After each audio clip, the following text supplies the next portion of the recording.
নমস্কার, আমি মৌমিতা। আমার কবিতা পাঠ চ্যানেলে আমার সকল শ্রোতা বন্ধু এবং দর্শক বন্ধুকে আন্তরিক শুভকামনা জানিয়ে আজকের গল্প পাঠ শুরু করছি। আজ আমি আপনাদেরকে পড়ে শোনাব আশাপূর্ণা দেবীর লেখা ছোট গল্প অবচেতন।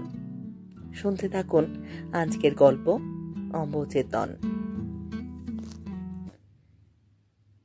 গৌতম আর সুমিতার বিয়েটা আগে না হয়ে গিয়ে যদি এখন হতো, তাহলে হয়তো বর বড় না কনে বড়, ছাদনাতলার এই প্রচলিত প্রশ্নটা রীতিমতো সমস্যার চেহারা নিয়ে দেখা দিত। হয়তো আদৌ বিয়েটাই হতো না, কিন্তু বিয়েটা ঘটে গেছে অনেক আগে, যখন বর কনে ছিল সমান সমান। এখন বরের চাইতে কনে হয়ে উঠেছে বড়। অবশ্যই অলৌকিক কোনো শক্তি বলে কয়েকটা বছরের বেড়া ডিঙিয়ে বয়সে বড় হয়ে উঠল, এমন হাস্যকর গল্পের অবতারণা করছি না। সত্যিকার বড়ত্বের সীমারেখা যেখানে নির্দিষ্ট করা হয়, সেইখানে অনেকগুলো বেড়া ডিঙিয়ে বেশ কিছু এগিয়ে গেল সুমিতা। গৌতম থেমে থাকল প্রবেশিকার প্রবেশপত্রকও পার হয়ে। হ্যাঁ, সুমিতা একটার পর একটা পরীক্ষা দিল, সসম্মানে উত্তীর্ণ হলো। এমনকি এর পরেও বছর দেড়েক ধরে বিশেষ একটা বিদ্যার অনুশীলন করে ডিগ্রি বাড়ালো আর একটা। এর মধ্যে কোথাও ঠেকায়নি, কোথাও থমকায়নি, কিন্তু সব শেষ করে এখন আবার এক উল্টো উৎপত্তি। এখন জিদ ধরেছে চাকরি করবে। শুধু জিদই ধরেনি, জোগাড়ও করেছে। অথচ এমন কিছু একটা আহামরি চাকরি নয়। তেমন চাকরি করতে কেউ কলকাতার বাজার ছেড়ে বাইরে ছোটে না। এতদিনের মধ্যে কোনো উপলক্ষেই কোনো প্রশ্ন তোলেনি গৌতম। এইখানে প্রথম প্রশ্ন তুলল, বিবেচনা করে দেখবার। এটা সুমিতার কাছে গৌতমের ধৃষ্টতার মতো মনে হলো। অবশ্যই সঙ্গে সঙ্গে এই কথাও ভেবে নিল সুমিতা। এই ধৃষ্টতায় বিরক্তি প্রকাশ করলেও গৌতমকে প্রাধান্য দেওয়া হয়। মুচকি হেসে অগ্রাহ্য করাই হচ্ছে ঠিক। তাই গৌতম যখন বলল, সব দিক বিবেচনা করে তবে ওদের চিঠিতে সই করলে হয় না সুমিতা?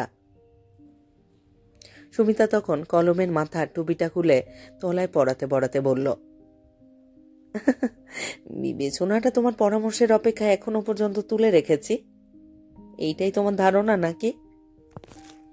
গৌতম এক সেকেন্ড চুপ করে থেকে বলল, আমার যা ধারণা সে কথা থাক, আমি ভাবছি 5 জনে কি মনে করবে। সুমিতা হাসল না, শুধু ঠোঁটের কোণটা ঈষৎ একটু বঙ্কিম রেখায় স্থির করে রেখে বলল, 5 জনে 5 রকম মনে করতেই পারে। সেই ভেবে কর্তব্য নির্ধারণ করা সম্ভব বলে তোমার মনে হয়? কথামালার গল্পগুলো তো অন্তত পড়েছিলে। সুমিতার ব্যঙ্গে গৌতম আহত হলো কিনা বোঝা গেল না। হয়তো লোহার ব্যবসা করে করে মনটা তার কঠিনই হয়ে গেছে, তাই সহজে ইতরের কথা বোঝা যায় না। শুধু ম্লান হেসে বলল, তাহলে সংকল্পের নড়চড় নেই? সুমিতা উত্তর দিল, আমার সম্বন্ধে এটুকু জ্ঞান অর্জন করনি এতদিনে? নড়চড় করবার জন্যে যেটা সৃষ্টি হয় সেটার নাম খেয়াল। সংকল্পের বিশেষণ হচ্ছে স্থির। গৌতম গম্ভীর হাসে বলল, অত সব ভালো ভালো কথার মানেই কি জানি চাই? কিন্তু জিজ্ঞেস করতে ইচ্ছে করছিল, একেবারে দেশ ছেড়ে চলে যেতে মন কেমন করবে না? সুমিতা মৃদু হেসে বলল, ওটা বড্ড মেয়েলি। সুমিতার জীবনটা যেমন গতিবেগে চঞ্চল, গৌতমের জীবনটা তেমন স্তীমিত। প্রবেশিকা পার হতে না হতেই হয়েছিল পিতৃবিয়োগ। লুকাভাবে হাল ধরতে হলো মাপে ছড়িয়ে ফেলে যাওয়া ব্যবসাটার। লেখাপড়ার রীতি ওইখানেই। তারপর শ্রম আর সাধনার জোরে ধীরে ধীরে লক্ষ্মীকে প্রতিষ্ঠা করেছে জীবনে। বাণিজ্যে যে তার বসতি প্রমাণিত করেছে এই শাস্ত্রবাক্য। তবে ভাগ্যদেবী বেহিসেবি হয়ে বাড়তি কিছু দিয়ে বসেননি তাকে, পরিশ্রমের মূল্য হিসেব করেই দিয়েছেন। তবু এরই মাঝখানে মাতৃ আজ্ঞা শিরোধার্য করে তার ভাঙা সংসার জোড়া দিতে এক ফাঁকে বিয়ে করে বসেছিল। বয়স তখন নেহাতি কাঁচা। সুমিতাও অবশ্যই আরো কাঁচা, ক্লাস 10-এর ছাত্রী। বিবাহ বন্ধনের বিরুদ্ধে বিদ্রোহ করবার প্রয়োজনীয়তাও ঠিক অনুভব করেনি। এখন হলে অবশ্যই করত, কিন্তু সত্যি কথা বলতে কি তখন বিয়ের ব্যাপারটাকে বেশ মজার বলেই মনে হয়েছিল তার। আর তার বাপ মাও পাত্রের বিদ্যার ত্রুটি বিশেষ গ্রাহ্যের মধ্যে আনেননি। ছেলের বাপের পয়সা কড়ি আছে চালু কারবার, এটা নিশ্চিত অন্যের গ্যারেন্টি দিচ্ছে। ছেলেটি শান্ত, সুবোধ, পরিশ্রমী। ছাপোষা বাপ আর কি দেখবে? নিজের পকেটে জোর কম, মেয়েও এমন কিছু রূপসী নয়, এর বেশি চাইলে চলবেই বা কেন? বিয়ের সময় তাই কোথাও কোনো দ্বিধা ছিল না। বিয়ের পর ম্যাট্রিক দিয়ে প্রথম ঘর করতে এলো সুমিতা। গৌতমের মা ওকে প্রায় কোলে করে করে সকলকে বলে বেড়ালেন, লোকেদের সব লেখাপড়া জানা বউ হয়, মনে মনে আমারও বড় স্বাদ ছিল, ভগবান সে স্বাদ মেটালেন। তোমরা আশীর্বাদ করো আমার ভাঙা ঘর আবার গড়ে উঠুক। কিন্তু সুমিতার হাতে ভার রয়েছে নিজেকে গড়বার। সে মাল মশলা নিয়েই সে জন্মেছে। শুধু পাশ করেই ক্ষান্ত হলো না সুমিতা, স্কলারশিপও নিল। অতএব কলেজে ভর্তি হবার বায়না সে নিতেই পারে। কেউই এই বায়নাকে অসঙ্গত বলবে না। বরং গৌতমের মার আপত্তিটাই অসঙ্গত বলে সমালোচিত হলো। তিনি বলে বসেন, একটা পাশ করেছে সেই ঢের, আর কেন? শাশুড়ির আপত্তিতে মর্মাহত সুমিতা রাত্রে গৌতমের কাছে প্রাণের বাসনা ব্যক্ত করল। সকলের কাছে বউয়ের সাফল্যের প্রশংসা শুনে শুনে 22 বছরের বরের মনটা তখন হাওয়ায় ভাসছে। মায়ের সম্মতি আদায় করবার ভার সে স্বেচ্ছায় নিলে। শুধু একবার মাত্র হেসে বলল, আমি তো কলেজের মুখ দেখবার সুযোগ জীবনে পেলাম না, তুমি কলেজে ঢুকে আমায় চিনতে পারবে তো? সুমিতা হেসে গড়িয়ে পড়ে বলল, মোটেই না। এরপর দেখা হলে বলবো কি জানো? কি মশাই আপনি, আপনার কি নাম? না গো না, ঠিকই হবে, ব্যালেন্স ঠিক থাকবে। তুমি আমার চাইতে বড় বয়সে, লম্বায় বড়, আমি বিদ্যাটা না হয় একটু বাড়িয়ে নিয়ে তোমার সঙ্গে মেকআপ করে নেব। কি বলো, ক্যালকুলেশনে ভুল হচ্ছে? সেকেন্ড ইয়ারে উঠে কিন্তু ভারসাম্য রক্ষার এই মৌলিক পদ্ধতিটা বাতিল হয়ে গেল সুমিতার কাছে। ও বলল, আচ্ছা তুমিও আবার পড়ো না, সময়ের এমন কিছু অভাব নেই তো তোমার, ইচ্ছে করলেই পড়তে পারো। নিজের পক্ষে ইভিনিং ক্লাস নিয়ে কমার্সটাই ধরো না, তোমার ব্যবসা বাণিজ্যে কাজে লাগবে। শুধু ম্যাট্রিক কি বৃষ্টি? গৌতম হেসে উত্তর দিল, কেন, সহপাঠীদের কাছে পরিচয় দিতে লজ্জা করে? সুমিতার চোখ থেকে তখনও হয়তো নতুন বিয়ের রং মুছে যায়নি, তাই ফিকে হাসি হেসে কুণ্ঠিত হয়ে বলেছিল, মানে তা কেন, এমনি বুঝি ইচ্ছে করতে পারে না? তবু ইচ্ছেটা যে এমনি ইচ্ছে নয় সেটা হাসি রঙেই ধরা পড়ল। গৌতমের হাসিটাও হয়তো সেদিনই ফিকে হয়েছিল, তখনও তো লোহা নেড়ে নেড়ে এমন আত্মস্থ হয়ে ওঠেনি। বলেছিল, সত্যি বলতে কি ইচ্ছে আমারও করে সুমিতা, মনে হয় মস্ত একটা প্রাপ্য থেকে বঞ্চিত হয়েছি। কিন্তু আমার আবার অন্য লজ্জা, সবাই বলবে বউয়ের দেখা দেখি বুড়ো বয়সে আবার পড়া ধরলি। না, গোড়ায় বড্ডই ভুল হয়ে গেছে। সুমিতা তখন ভাবছিল একটা বাংলা সিনেমার গল্প। সেই গল্পের আকারমুখ গোবর গণেশ নায়কটি লুকোচক্ষুর অন্তরালে বসে শুধু বউয়ের সাহায্যে বিদ্যা দিগ্গজ হয়ে উঠেছিল। হায়, সত্যিকার জীবনটা কেন গল্পের মতো হয় না? ইন্টারমিডিয়েটের পর আর একবার উঠল আপত্তির ঢেউ। এবার শুধু আপত্তি গৌতমের মার দিক থেকে নয়, সুমিতার বাপ মার দিক থেকেও। আবার কেন, আর কি দরকার, ঢের তো হয়েছে। তাছাড়া এবারের রেজাল্টও তেমন কিছু হয়নি, অন্তত ম্যাট্রিকে স্কলারশিপ পাওয়া মেয়ের উপযুক্ত নয়। আর সুমিতার ঝোঁক বা রোখের কারণটাও তাই। হয়তো এবারের সাফল্য আশানুরূপ হলে গতিপথের মোড় ঘুরে যেত, উল্টোটায় গো আরো বাড়ল। বিয়েতে দেখিয়ে দিতে হবে। তাই গৌতম যখন নিজের মায়ের কথা সযত্নে পরিহার করে সুমিতার বাপের যুক্তি তুলেই বলল, তোমার বাবা তো বলছিলেন, আর কি দরকার? আর আমিও ভাবছিলাম। তখন সুমিতার ঝাঁজের সঙ্গে বলল, আমার ভাবনাটা তুমি একটু কম ভেবো। দরকার বোঝবার ক্ষমতা তোমার নেই। এবারে এর চাইতে অনেক ভালো রেজাল্ট আমি করতে পারতাম যদি তোমার মায়ের মনোরঞ্জন করতেই আমার সমস্ত শক্তি ব্যয় না হয়ে যেত। এবারে আমি আমাদের ওখানে গিয়ে থাকবো ঠিক করেছি। আমাদের ওখান অর্থে অবশ্য পিত্রালয়। গৌতম বলল, সেটা কি ভালো দেখাবে সুমিতা? মন্দ দেখাবে কেন? তাও তো বুঝি না। 2 বছর বাপের বাড়ি থাকলে তোমার অপমান হবে বুঝি? ছি সুমিতা, তা বলিনি। বলছিলাম তোমার বাবাও তো আমার পড়া তেমন পছন্দ করছিলেন না। সুমিতা বিরক্ত হয়ে বলল, মানুষ যখন বুড়ো হয়ে যায় তখন তার পছন্দ অপছন্দের কোনো হেতু থাকে না। আর আমি তো বাবার পয়সায় পড়তে যাচ্ছি না, অপছন্দের কি আছে? এমন স্পষ্ট ও রূঢ় কথার প্রতিবাদ চলে না। গৌতম চুপ করে গেল।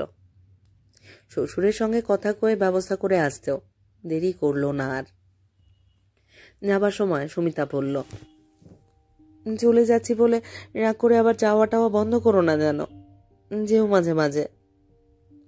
গৌতম হাসল। বউ বাড়ি নেই, সমস্ত সংসার ফাঁকা।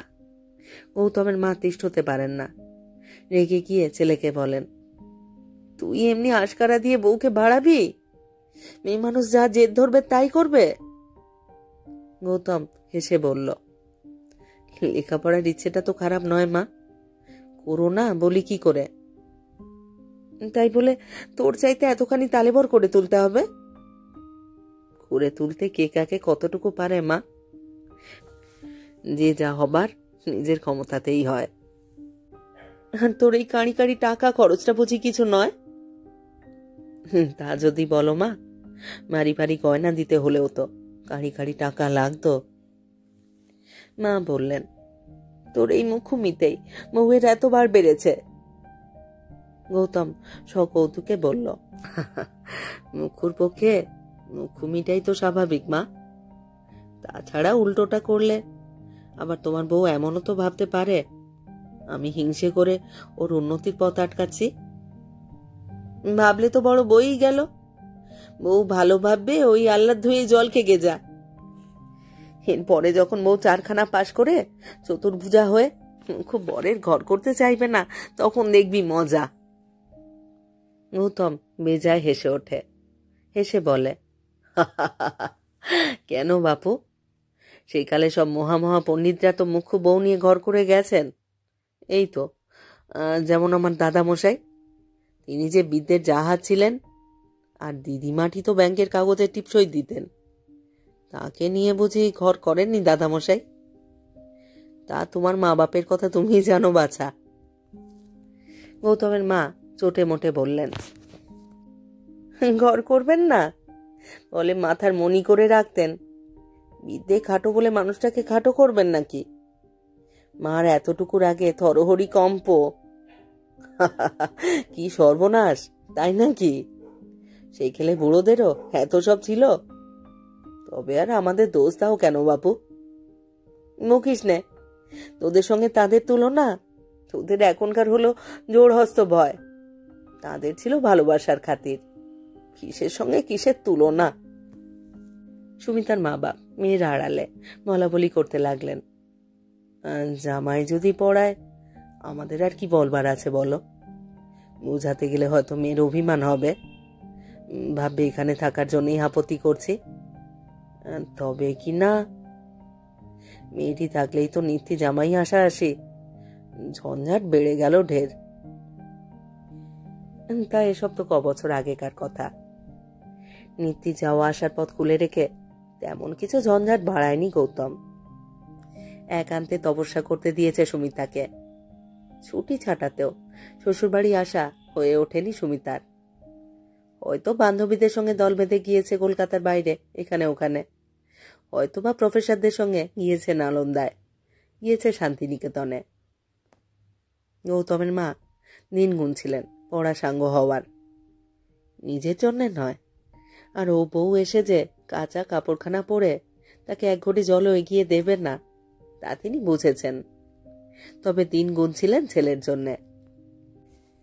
ছেলেটাকে সংসারী না দেখে মায়ের প্রাণে স্বস্তি কোথায়? তাছাড়া অলক্ষিত বাসনা জগতে একটি শিশুমূর্তি মাঝে মাঝে উঁকি দিয়ে যায় নাকি? দোষী বউকে জব্দ করতে যদি কেউ পারে সেই পারবে। সেই অনাগত শাসনকর্তার উপরই যতটুকু ভরসা তার। কিন্তু এ হরসে বিষাদ। এত কাণ্ডর পর সব লেখাপড়া সাঙ্গ করে এখন কিনা সুমিতা এক চাকরির নিয়োগপত্রে সই করলে। অনেকে অনেক বোঝালো, সুমিতা কিন্তু সংকল্পে অটুট।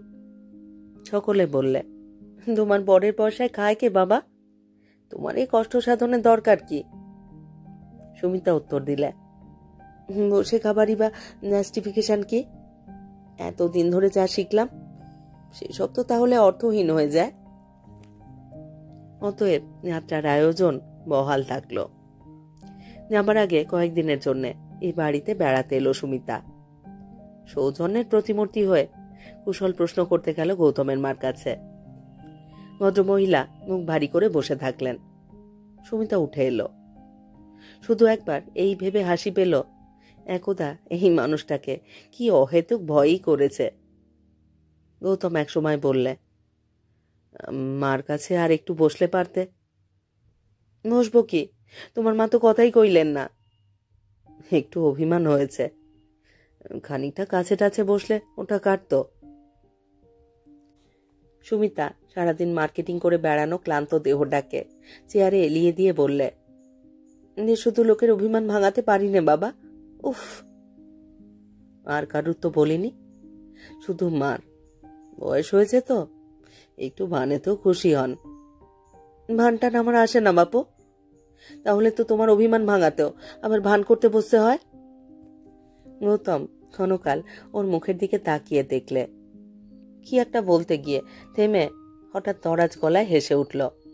হেসে বললে, সর্বনাশ, ওইটি করো না, ওটা করো না, শুধু এই কৃতজ্ঞতাটুকুই আমার সম্বল। তাছাড়া আমরা লোহার ব্যাপারী মানুষ। মান অভিমান করবার সময় কোথায় আমাদের? আর মন কেমন করবার? তার তো যথেষ্ট সময় আছে দেখছি। মুখ টিপে একটু হেসে বলল সুমিতা। গৌতম উত্তর দিল, সে সেরে গেছে, ওটা এক রকমের রোগ, ঠিকমতো ওষুধ পড়লেই সারে। গৌতম উঠে যাচ্ছিল, সুমিতা ডেকে বলল, আর শোনো, স্টেশনে যাবে তো? হ্যাঁ, দায়িত্ব ভেবে রেখেছি। দয়া করে তোমার ওই পেটের বড় বাজারি পোশাকটি পরে যেও না, ওটা বদলে যেও। 2-1 জন প্রফেসর আসবেন, ওই খাটো ধুতি আর হাফ শার্ট অসহ্য। আচ্ছা, বদলাবো, কিন্তু ভাবছি ওই দুটো বদলালেই কি সহ্য হয়ে যাবে? ধুতির খাটোত্বই তো সব নয়। যেটা বদলাবার উপায় নেই তার জন্য আর কি করা যাবে? নীরস মুখে উত্তর দিল সুমিতা। যাবার দিনে সুমিতার বাপের বাড়ির লোকেরা দেখা করতে এলো অনেকে মিলে। ঢের দিন ও বাড়িতে থেকেছে, সুমিতার বন্ধনের গ্রন্থি একটু বেশি শক্ত হয়েছে বই কি। তাদের জন্য যথেষ্ট খাওয়া দাওয়ার আয়োজন করলো গৌতম। হাসি, গল্প, হইচই, এর বহরে মনে হলো না এরা বিদায় অভিনন্দন জানাতে এসেছেন। এক শালিকা বললেন, একজনকে তো আমরা সবাই বিদায় অভিনন্দন জানাতে এলাম, আর এক বেচারাকে কেউ একটু সহানুভূতিও জানাচ্ছেন না, কেন বলো তো? মায়েরা ভাই বললেন, প্রয়োজন নেই, ভাইয়ার আমার বৈষ্ণব কবিতায় রাধার অবস্থা। তোমার গরবে গরবিনী, আমি রূপসী তোমারই রূপে। গৌতম সহজ হাস্যে বলল, আমি আপনাদের মতো অত কথার মানে জানলে তো যা প্রাণে চায় বলুন। কথায় কথায় সুমিতার বড় ভাজ বললেন, বলি কলকাতায় এত স্কুল কলেজ থাকতে কাজ জোটাতে গেলি কেন পাটনায়? এটা কিন্তু সুমি ভারী বোকামি হলো তোর। ধৈর্য ধরে আর 2 দিন দেখলেই তো পারতিস, এখানেই একটা কিছু পেয়ে যেতিস। এতই যখন কাজের শখ তোর, করতিসই না হয়, কিন্তু দেখলি না কেন আর কিছুদিন? এই প্রশ্নের উত্তর সুমিতা দেবার আগে দিল গৌতম। সুমিতার ভঙ্গিতে ওরও ঠোঁটের রেখায় স্পষ্ট হয়ে উঠল একটি উদ্যত হাসির ব্যঞ্জনা। হাসিটা স্পষ্ট হয়ে ওঠে না, রেখাতেই আটকে থাকে। বলে, সে কি বৌদি, এত চেষ্টা যত্ন করে বেচারা পালিয়ে প্রাণ বাঁচাবার একটা পথ আবিষ্কার করলে, এখন আবার সেটি বানচাল করে দিতে চান? চাকরিটা তো একটা উপলক্ষ মাত্র, লক্ষ্যটা পালানো। মেলি তো গোছাবার জন্য যতই উঠে পড়ে লাগুন আপনারা, ও আর গোছবার নয়, ওটা জড়িয়ে আছে আপনাদের অস্থিমজ্জায়। ভাজ অবাক হয়ে বললেন, এ আবার কিরকম কথা হলো? একা বিদেশে যাওয়াটা বুঝি মেয়ে লিপো না? যাওয়া আর পালানো এ দুটো কি এক হলো বৌদি? হয়তো অন্য সময় হলে গৌতমের কথায় কানই দিত না সুমিতা, উড়িয়ে দিত অগ্রাহ্য করে। কিন্তু গৌতমের ঠোঁটের কোণে ওই হাসির ব্যঞ্জনা ওদের শুধু মনের মধ্যে আগুনই ধরিয়ে দিল তা নয়, অবাক করেও দিল। গৌতমও এ হাসি হাসতে পারে? এমন কৃপার ব্যঙ্গের ধারালো হাসি, যেটা নাকি সুমিতার একচেটে। এই হাসি ছেলে সুমিতার আত্মপ্রসাদের বিরাট প্রাসাদের ভিত নড়ে উঠেছে যে সত্যকে নিজে চোখ বুজে অস্বীকার করতে চায় সুমিতা, সে সত্য গৌতম অধিকার করে বসতে পারে? মনস্তত্ত্বের তত্ত্ব বোঝবার ক্ষমতা ওরও আছে নাকি? সত্যি কি পালিয়ে যাচ্ছে না সুমিতা? গৌতমকে স্বীকার করে নেবার ক্ষমতা তার আর নেই, নেই বলেই না পালাবার প্রয়োজন সৃষ্টি করা। এই অক্ষমতা গৌতম তবে ধরে ফেলেছে, কিন্তু তাই বলে তো আর সবার মধ্যে হারতে পারে না সুমিতা। তাই তীক্ষ্ণ স্বরে বলে ওঠে, কথা বলবার সময় একটু ভেবেচিন্তে বলাই ভালো, বুঝলে? পালানো, পালানো কথাটার অর্থ কি মুশকিল, তোমাকে অর্থ বোঝাবো আমি? ভাষার কিছু জানিও না, বুঝিও না, যা মনে আসে বলে বসি। কিন্তু আপনার কি মনে হয় বৌদি, পালানো বলাটা ভুল হয়েছে? পড়াশুনো শেষ হলো, এখন আর বাপের বাড়িতে পালিয়ে বসে থাকবার উপায় রইল না যে, অতএব আর একটা উপলক্ষ সৃষ্টি করা, এই আর কি। সালাজ মানুষটা বুদ্ধিতে একটু খাটো, তিনি বিস্মিত হয়ে বললেন, কিসের ভয়ে, কিসের ভয়ে পালানো ঠাকুর জামাই? চিরদিনের স্নেহশীল, ক্ষমাশীল, কুণ্ঠিত আর স্বল্পবাক মূর্খ ছেলেটা কি হঠাৎ মরিয়া হয়ে উঠল? অবিরাম আঘাতে যেমন নিতান্ত নিরীহ পশুটাও হিংস্র হয়ে ওঠে, তাই হেসে উঠে বলল, খুব সম্ভব এই হতভাগের সঙ্গে ঘর করবার ভয়ে। আহা, কি যে বলো ঠাকুর জামাই, সুমি আমাদের তেমন মেয়ে নয়।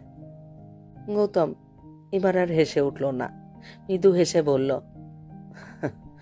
তেমন মেয়ে কি কেমন মেয়ে আপনারাই ভালো জানেন বৌদি, আমি শুধু জেনেছি নিতান্তই মেয়ে। না না, বরং উল্টে বলো। মোদি বলে, বিদ্যে পুরুষদের কান কাটল, এখন চলল পুরুষদের মতো বিদেশে চাকরি করতে, তবু হ্যাঁ তবু মেয়েলি স্বভাবটা ঠিকই থাকলো, ও আর ঘুচল না। সেই আদিকালের ঠাকুমা দিদিমাদের ধারা মিশে আছে যে হাড়ে মজ্জায়, যাদের নাকি স্বামীর চাইতে ছোট হয়ে থাকতে পারাই ছিল একমাত্র ধর্ম। হ্যাঁ, সেই ধারা আজও আপনাদের মজ্জায় মজ্জায় বজায় আছে। তাই আপনাদের জীবনে বন্ধুর দরকার নেই, দরকার শুধু সেই স্বামী, প্রভু, ওপরওয়ালা। কাজেই সেখানে এতটুকু ঘাটতি হলেই ঘর করার ভয় পালিয়ে প্রাণ বাঁচাতে হয়। মোদি এত গোলমেলে কথার মানে বুঝলেন না, তাকিয়ে থাকলেন চুপ করে, আর সম্মিত হয়ে চেয়ে থাকলো সুমিতাও। নিজের কানকে আর চোখকে বিশ্বাস করতেই যে দেরি লাগছে। যে মূর্খ লোকটাকে বরাবর নিরীহ ব্যাঙ ভেবে অগ্রাহ্য করে এসেছে সুমিতা, সে কি তাহলে সাপ? সেই আদ্যিকালের প্রপিতামহদের ধারা মজ্জায় মজ্জায় বহন করে আনা জাতিসাপ, যে প্রপিতামহরা চিরদিন মেয়ে মানুষকে শুধু অবজ্ঞা আর করুণা করে এসেছে। ওর ওই নম্র কুণ্ঠিত সাদা বিনীত ভাবটা তাহলে ছল? রাগে অন্ধ সুমিতা খালি এই দিক থেকেই ভাবে, গৌতমের অভিযোগের উত্তর খোঁজবার চেষ্টা করে না। শেষ হলো আজকের গল্প, আশাপূর্ণা দেবীর লেখা গল্প অবচেতন। কেমন লাগলো আজকের গল্পটি তা অবশ্যই কমেন্ট বক্সে আমাকে লিখে জানান। রোজকারই মতো আমার পুরনো কথাগুলি একবার সংক্ষেপে বলে নিচ্ছে। আমার কবিতা পাঠ চ্যানেলে যারা নিয়মিত আমার পুরো গল্প পাঠ শুনছেন এবং নিয়মিত কমেন্ট করে আমাকে উৎসাহিত করছেন, তাদের জানাই আমার আন্তরিক ধন্যবাদ। যদি আমার গল্প নির্বাচন এবং পাঠ আপনাদের ভালো লাগে, অবশ্যই একটি লাইক করবেন এবং গল্পগুলিকে আপনাদের প্রিয়জনের মধ্যে শেয়ার করবার অনুরোধ রইল। আর আপনারা যারা নতুন আসছেন, যারা এখনো আমার কবিতা পাঠ চ্যানেলটি সাবস্ক্রাইব করেননি, তাদের অনুরোধ সাবস্ক্রাইব করে সাথে থাকার। আর হ্যাঁ, সবাই নোটিফিকেশন অবশ্যই অন রাখুন। নতুন গল্প শুনতে সাথে থাকুন। সবাই খুব খুব ভালো থাকুন আর থাকুন পরের গল্পের অপেক্ষায়।